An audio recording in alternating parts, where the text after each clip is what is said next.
মুসলমান রোজাদার, আল্লাহর এক বান্দা গরিব মুসলমান, ঘরের সবাই মিলে রোজা রেখেছেন বাচ্চা সহ, কিন্তু কপাল খারাপ।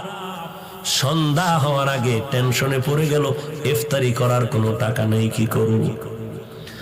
আল্লাহর বান্দা পেরেশান হয়ে গেলেন, কোন মুসলমান ভাইয়ের কাছে গেলে একটু টাকা আমি পাইব, আমার একটু ধার দিবে, আমি আদায় করে দিব।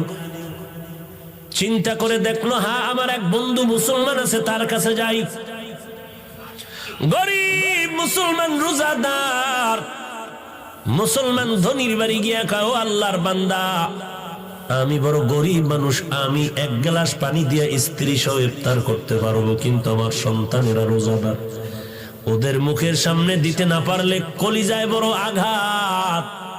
তো কি হইছে? বলে আমারে কিছু টাকা যদি আপনি ধার দেন, আমি ইফতারির আয়োজন করব, আমাকে একটু সময়